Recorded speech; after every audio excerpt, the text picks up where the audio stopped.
পিলখানায় BDR হত্যাকাণ্ডে বহিঃশক্তির সরাসরি সম্পৃক্ততা ও তৎকালীন ক্ষমতাসীন দল আওয়ামী লীগের সরাসরি জড়িত থাকার শক্তিশালী প্রমাণ মিলেছে। বিডিআর হত্যাকাণ্ড পরিকল্পিত এবং এর পেছনে প্রধান সমন্বয়কের ভূমিকা পালন করেছিলেন তৎকালীন সংসদ সদস্য শেখ ফজলে নূর তাপস। বিডিআর বিদ্রোহের নামে সংঘটিত বর্বরতম হত্যাযজ্ঞের বিষয়ে তদন্তের জন্য গঠিত জাতীয় স্বাধীন তদন্ত কমিশনের প্রতিবেদনে এসব তথ্য উঠে এসেছে। রোববার জাতীয় স্বাধীন তদন্ত কমিশন অন্তর্বর্তী সরকারের প্রধান উপদেষ্টা অধ্যাপক মোহাম্মদ ইউনূসের কাছে তাদের প্রতিবেদন জমা দিয়েছে। কমিশনের প্রধান অবসরপ্রাপ্ত মেজর জেনারেল আ.ল.ম ফজলুর রহমান ও অন্য সদস্যরা রাষ্ট্রীয় অতিথি ভবন যমুনায় প্রধান উপদেষ্টার কাছে এই প্রতিবেদন জমা দেন। প্রধান উপদেষ্টা প্রফেসর মোহাম্মদ ইউনূস বলেছেন, বিগত সরকারের আমলে বাংলাদেশ সেনাবাহিনী, নৌবাহিনী ও বিমান বাহিনীর যেসব সদস্যরা অন্যায়ভাবে বৈষম্য ও নিপীড়নের শিকার হয়েছেন, অন্যান্য সরকারি কর্মকর্তা কর্মচারীদের বঞ্চিত এই সকল সামরিক বাহিনীর সদস্যদের ন্যায় বিচার নিশ্চিত করবে সরকার। তাতে রাষ্ট্রীয় অতিথি ভবন যমুনায় বিগত সরকারের আমলে 2009 সাল থেকে 4 আগস্ট 2024 পর্যন্ত সময়কালে বাংলাদেশ সেনাবাহিনী, বাংলাদেশ নৌবাহিনী এবং বাংলাদেশ বিমান বাহিনীর চাকুরিতে বৈষম্য, বঞ্চনা, অবিচার ও প্রতিহিংসার শিকার হওয়া অবসরপ্রাপ্ত ও বরখাস্তকৃত অফিসারদের আবেদন পর্যালোচনা পূর্বক সুপারিশ পেশের জন্য গঠিত কমিটি প্রধান উপদেষ্টার নিকট প্রতিবেদন হস্তান্তরের পরে এই মন্তব্য করেন তিনি। বিচার বিভাগের পূর্ণ স্বাধীনতা নিশ্চিত করার লক্ষ্যে সুপ্রিম কোর্টের জন্য একটি পৃথক সচিবালয় প্রতিষ্ঠার জন্য সুপ্রিম কোর্ট সচিবালয়ে অধ্যাদেশ 2025 জারি করা হয়েছে। রোববার রাষ্ট্রপতির নির্দেশে আইন, বিচার ও সংসদ বিষয়ক মন্ত্রণালয় থেকে এই অধ্যাদেশ জারি করা হয়। এর আগে গত 20 নভেম্বর অন্তর্বর্তীকালীন সরকারের উপদেষ্টা পরিষদ সুপ্রিম কোর্টের জন্য একটি পৃথক সচিবালয় প্রতিষ্ঠা সংক্রান্ত সুপ্রিম কোর্ট সচিবালয় অধ্যাদেশ 2025-এর খসড়ার চূড়ান্ত অনুমোদন দেওয়া হয়। সুপ্রিম কোর্ট সচিবালয় অধ্যাদেশ 2025 জারি করার মাধ্যমে অন্তর্বর্তীকালীন সরকারের ইতিবাচক সহযোগিতায় বিচার বিভাগের জন্য পৃথক সচিবালয় প্রতিষ্ঠার স্বপ্ন বাস্তবে রূপ নিল। সাবেক প্রধানমন্ত্রী ও বিএনপি চেয়ারপারসন বেগম খালেদা জিয়ার সুস্থতা কামনা করে হাসপাতালে ফুল পাঠিয়েছেন রাষ্ট্রপতি মোহাম্মদ শাহাবুদ্দিন। রাতে খালেদা জিয়ার স্বাস্থ্যের খোঁজ নিতে রাষ্ট্রপতির পক্ষে ফুল নিয়ে এভারকেয়ার হাসপাতালে যান তার এপিএস সাগর হোসেন। এর আগে খালেদা জিয়া শারীরিক অবস্থার অবনতির খবরে গভীর উদ্বেগ প্রকাশ করেন রাষ্ট্রপতি মোহাম্মদ শাহাবুদ্দিন। তার রোগ মুক্তি কামনায় দেশবাসীর কাছে দোয়া চান তিনি। এদিকে রাতে বেগম খালেদা জিয়াকে দেখতে যান গণ অধিকার পরিষদের সাধারণ সম্পাদক রাশেদ খান।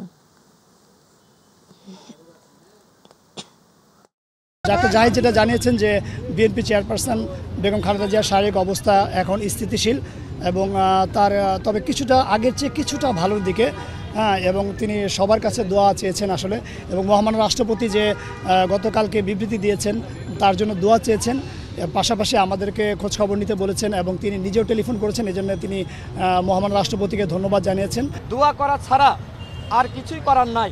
বাট আমার একটি জায়গা, আমি যেটি আগেও বলেছি যে মহান আল্লাহ রাব্বুল আলামিন তাকে ততদিন দীর্ঘায়ু দান করুক যতদিন না পর্যন্ত শেখ হাসিনার ফাঁসি কার্যকর হয়। দর্শক, এই মুহূর্তে রাজধানীর এভারকেয়ার হাসপাতালের সামনে আছেন আমাদের রিপোর্টার ইলিয়াস মাদবর। আমরা যুক্ত হচ্ছি তার সাথে। ইলিয়াস, বেগম খালেদা জিয়ার শারীরিক অবস্থার বিষয়ে সর্বশেষ কি তথ্য জানতে পেরেছেন জানাবেন আমাদের।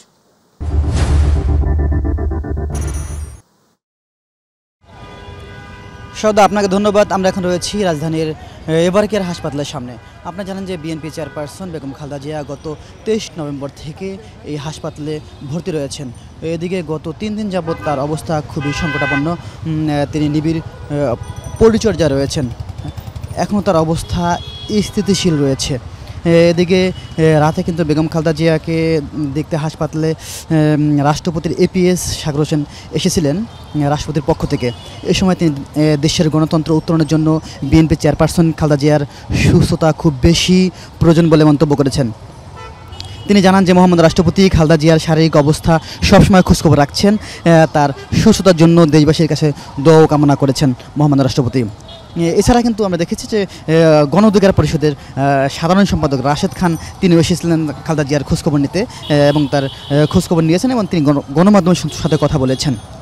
এই সময় তিনি প্রত্যাশা করেন খালেদা জিয়া সুস্থ হয়ে ফিরে আসবেন, আগামী জাতীয় নির্বাচনে নির্বাচিত হয়ে জাতির নেতৃত্ব দেবেন, এমনটি তিনি প্রত্যাশা করেছেন। এর আগে কিন্তু বিকেলে কর্নেল অলি আহমেদ হাসপাতালে এসে খালেদা জিয়ার শারীরিক খোঁজখবর নিয়েছেন এবং তিনি গণমাধ্যমের সঙ্গে কথা বলেছেন। তিনি বলেছেন যে দেশবাসীর কাছে খালেদা জিয়ার জন্য দোয়া চেয়েছেন তিনি এই সময়। এছাড়া খালেদা জিয়ার চিকিৎসার কোনো ঘাটতি নেই বলেও জানিয়েছেন। খালেদা জিয়ার শারীরিক অবস্থা অপরিবর্তিত বিদেশে যাওয়ার ব্যাপারে তার মেডিকেল বোর্ড এখনও কোনো সিদ্ধান্ত নেয়নি বলে জানিয়েছেন দলটির সিনিয়র যুগ্ম মহাসচিব রুহুল কবির রিজভী। বিকেলে তিনি এক সংবাদ সম্মেলনে নয়াপল্টনে একথা জানিয়েছেন। এছাড়া খালেদা জিয়ার যে মেডিকেল বোর্ড রয়েছে এই মেডিকেল বোর্ডে কিন্তু দেশি এবং বিদেশি চিকিৎসকদের সমন্বয়ে কিন্তু এই মেডিকেল বোর্ড গঠন করা হয়েছে। এছাড়া আমরা যেটা জেনেছি যে বিএনপির পক্ষ থেকে কিন্তু নেতাকর্মীদের এই হাসপাতালের সামনে জড়ো হতে নিষেধ করা হয়েছে দলের পক্ষ থেকে, যাতে খালেদা জিয়ার চিকিৎসার ক্ষেত্রে কোনো ব্যাঘাত না ঘটে। কিন্তু এটা উপেক্ষা করেও বিএনপির নেতাকর্মীরা হাসপাতালের সামনে এখনও রাত্রেও আমরা দেখছি যে এখনও নেতাকর্মীরা ভিড় করে রেখেছেন। বিকেল থেকে বা সারাদিনই তাদের নেতাকর্মীরা ভিড় করেছিলেন, এখনও আছেন।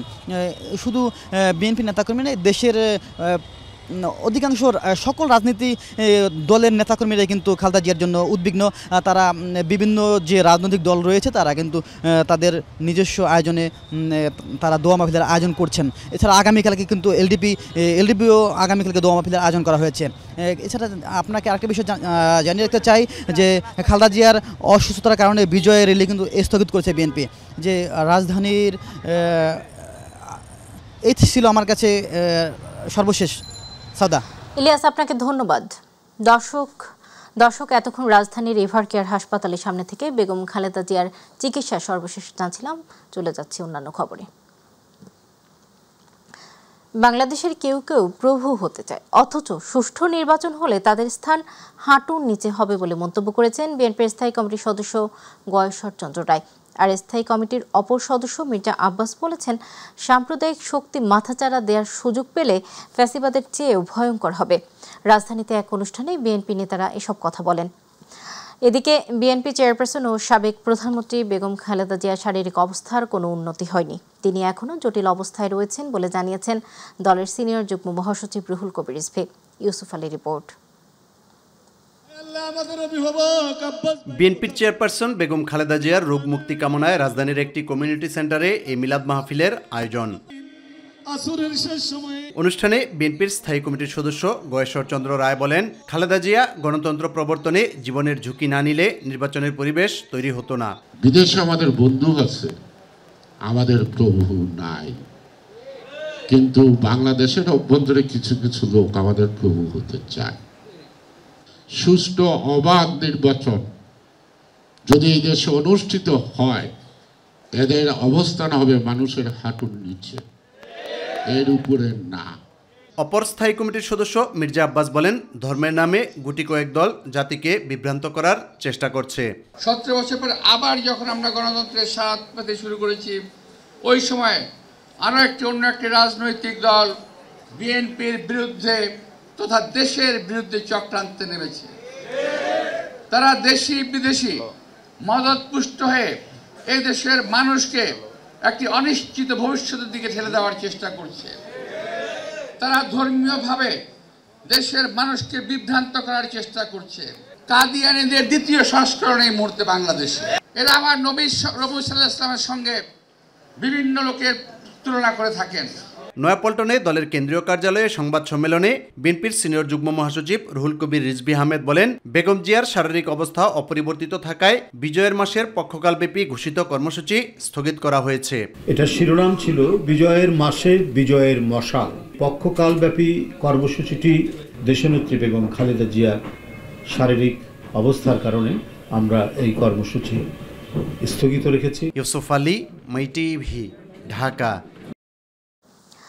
বিএনপির ভারপ্রাপ্ত চেয়ারম্যান তারেক রহমানের দেশে ফেরা নিয়ে সরকারের কোনো বাধা নেই বলে জানিয়েছেন পররাষ্ট্র উপদেষ্টা তৌহিদ হোসেন। দুপুরে জাতীয় প্রেস ক্লাবে ডিক্যাব আলাপনে সাংবাদিকদের এক প্রশ্নের জবাবে তিনি এমন মন্তব্য করেন। তিনি বলেন, তারেক রহমান দেশে আসতে চাইলে কয়েক ঘন্টার মধ্যে ট্রাভেল ডকুমেন্ট করে দেওয়া হবে। তারেক রহমান দেশে না থাকলেও নির্বাচনে কোনো সমস্যা হবে না বলে উল্লেখ করেন পররাষ্ট্র উপদেষ্টা। ইউসুফ আলীর আরও একটি রিপোর্ট।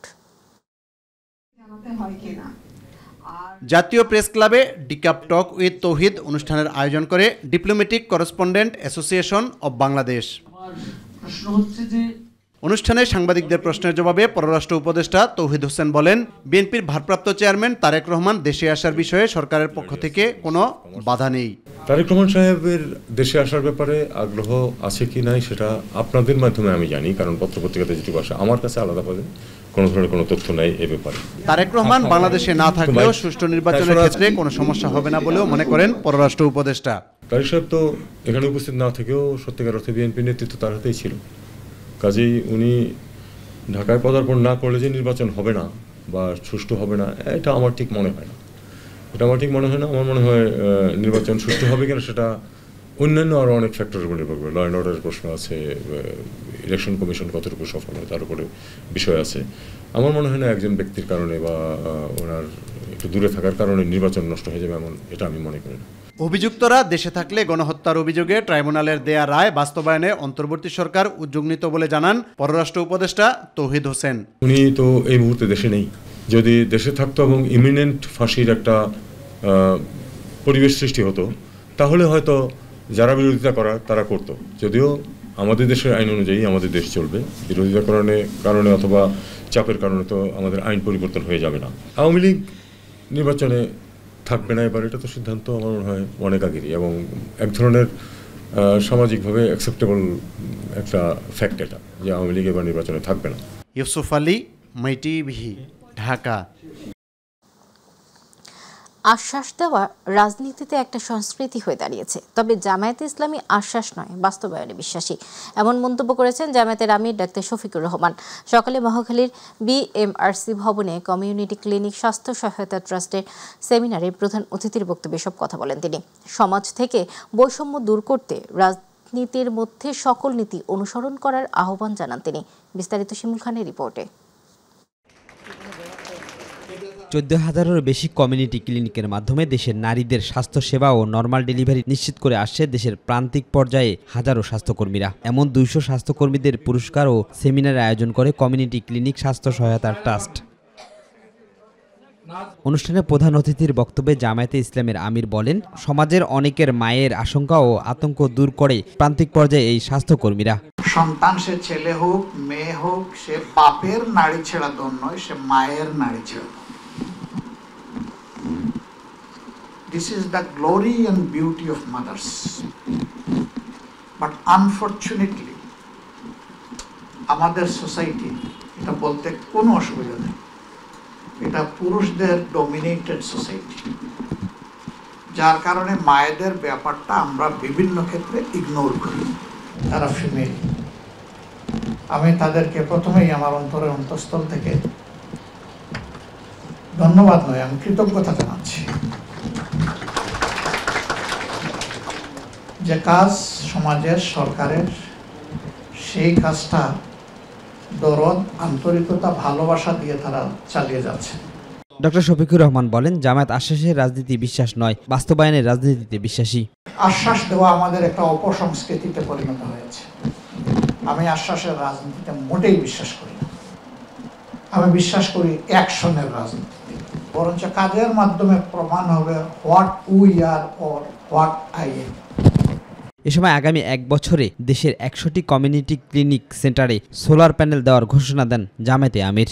আগামী 1 বছরের মধ্যে আপনাদের প্রায়োরিটি বেসিসে 100টা ক্লিনিকে আমরা সোলার প্যানেল প্রোভাইড করব। শিমুল খান, মাইটিভি, ঢাকা।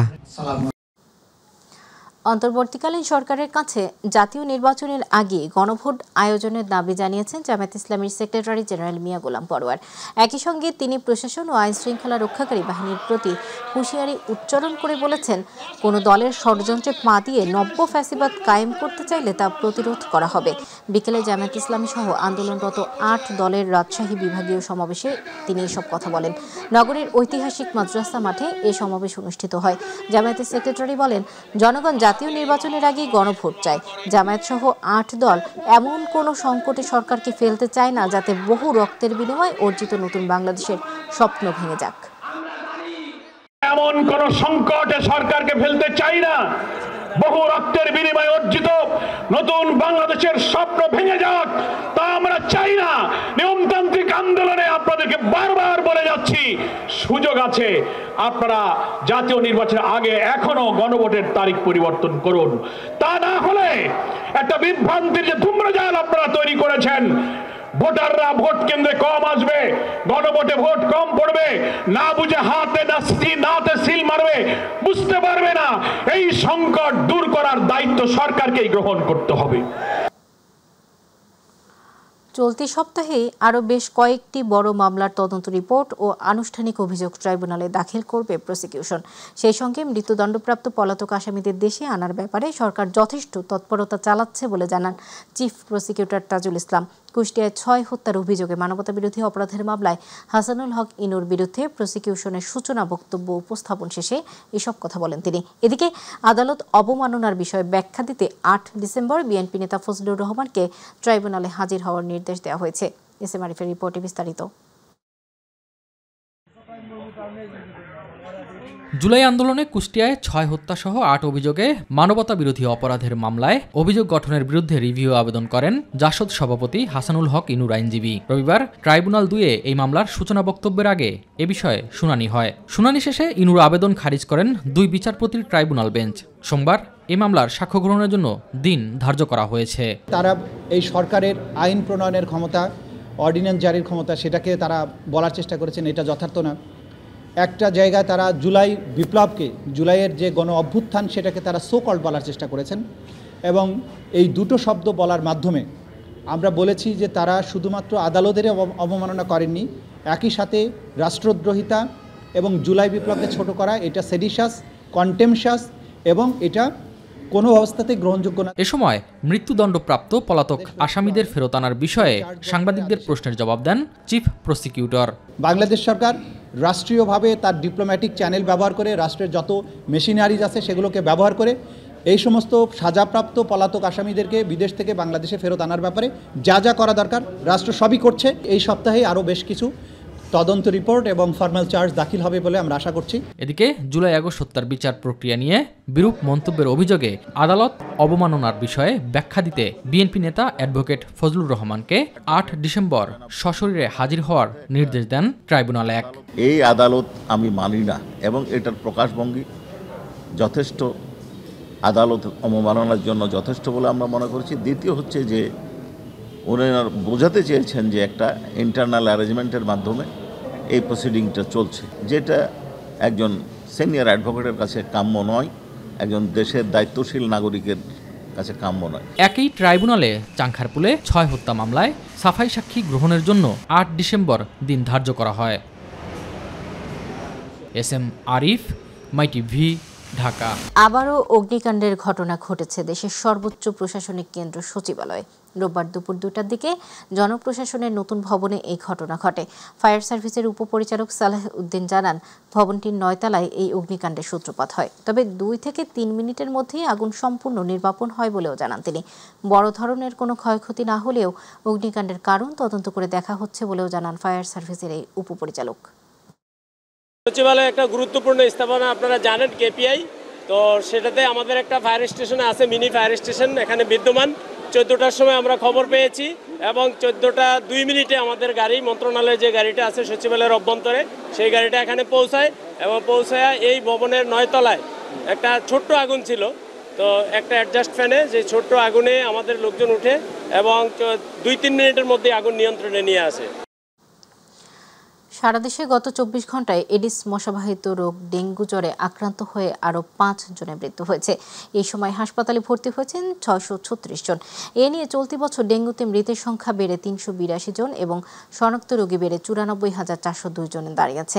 রোববার স্বাস্থ্য অধিদপ্তরের ডেঙ্গু বিষয়ক নিয়মিত সংবাদ বিজ্ঞপ্তিতে এ তথ্য জানানো হয়।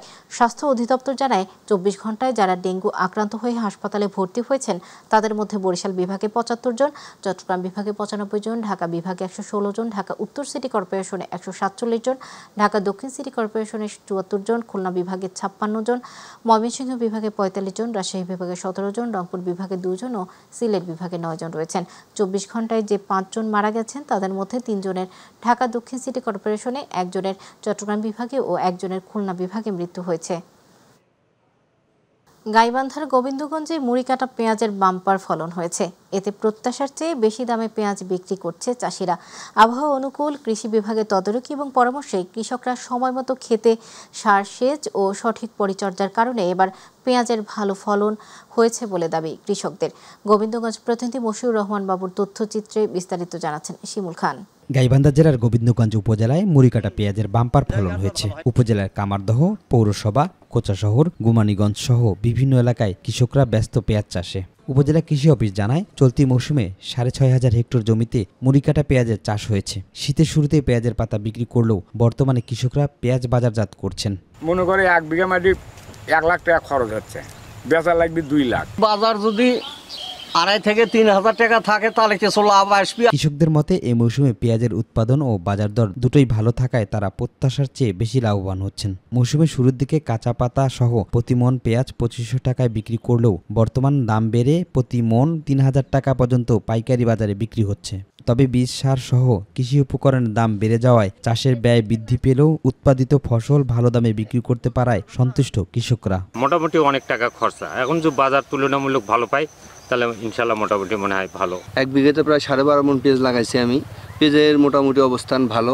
বাড়ির কাম কাজ থেকে স্বামীর সাথে ঘাস পালাচ্ছে, পেঁয়াজের যদি দাম না হয় আমরা কি করে টাকা তুলবো? পেঁয়াজের ফলন বাড়াতে মাঠ পর্যায়ে কৃষকদের প্রযুক্তিগত পরামর্শ ও সহায়তা দেওয়া হচ্ছে বলে জানালেন উপজেলা কৃষি কর্মকর্তা। আমরা শুরুতেই আমরা যেটা দেই সেটা হলো অ্যান্টাকল স্প্রে করতে বলি, এবং 1 মাস বয়স থেকে আমরা যেটা দিতে বলি সেটা হলো রোবরাল, এবং পরবর্তীতে পেঁয়াজ উঠানোর 1 মাস আগে থেকে আমরা লুনা স্যানজিশন আমরা ইউজ করতে বলি, যেন পেঁয়াজের কোনোভাবেই এই যে পার্পল ব্লোস ক্ষতি করতে না পারে। কৃষকদের পাশে মুড়িকাটা পেঁয়াজ সম্পর্কে কিভাবে আধুনিক উপায়ে তারা চাষাবাদ করতে পারে, কম খরচে বেশি লাভবান করতে পারে, এবং রোগবালাইয়ের আগে আগাম কিভাবে স্প্রে করলে তাদের পেঁয়াজ ক্ষতিগ্রস্ত কম হবে, এই সম্পর্কে আমরা কৃষি বিভাগ থেকে যথাযথ পরামর্শ দিচ্ছি।